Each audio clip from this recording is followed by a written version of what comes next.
ಶಾಲಾ ಬಾಲಕಿಗೆ ಸ್ಪ್ರೇ ಸಿಂಪಡಿಸಿ ಅಪರಿಚಿತರು ಪರಾರಿಯಾಗಿದ್ದ ಘಟನೆ ಅಮರಬುಡ್ನೂರು ಗ್ರಾಮದ ಕುಕ್ಕುಜೊಡ್ಕ ಆನೆಕಾರ್ ಎಂಬಲ್ಲಿ ನಡೆದಿತ್ತು.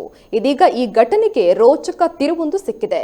ಕುಕ್ಕುಜೊಡ್ಕ ಶಾಲೆಗೆ ಹೋಗುತ್ತಿದ್ದಾಗ ಆನೆಕಾರ್ ಸಮೀಪ ಬೈಕಿನಲ್ಲಿ ಬಂದ ವ್ಯಕ್ತಿಗಳು ರಾಸಾಯನಿಕವೊಂದನ್ನು ಬಾಲಕಿಗೆ ಸ್ಪ್ರೇ ಮಾಡಿ ಆಕೆಯ ಪ್ರಜ್ಞೆ ತಪ್ಪಿಸಿ ಪರಾರಿಯಾಗಿದ್ದಾರೆ ಎಂಬ ವದಂತಿಗಳು ಹರಿದಾಡ್ತಾ ಇತ್ತು. ಈ ಬಗ್ಗೆ ಬೆಳ್ಳಾರೆ ಪೊಲೀಸರು ಪ್ರಕರಣ ದಾಖಲಿಸಿಕೊಂಡಿದ್ರು. ಪ್ರಕರಣದ ಬಗ್ಗೆ ತೀವ್ರ ತನಿಖೆಗೆ ವಿಚಾರಣೆಗಾಗಿ ಬಾಲಕಿಯನ್ನ ಬೆಳ್ಳಾರೆ ಪೊಲೀಸ್ ಠಾಣೆಗೆ ಕರೆತರಲಾಗಿತ್ತು. ಈ ವೇಳೆ ಪ್ರಕರಣಕ್ಕೆ ಹೊಸ ತಿರುವು ಸಿಕ್ಕಿದೆ. ಬಾಲಕಿ ಶಾಲೆಗೆ ಹೋಗಲು ಇಷ್ಟವಿಲ್ಲದೆ ತಾನೇ ಕಟ್ಟುಕತೆ ಕಟ್ಟಿರುವುದಾಗಿ ವಿಚಾರಣೆ ವೇಳೆ ಬಾಯ್ಬಿಟ್ಟಿದ್ದಾಳೆ.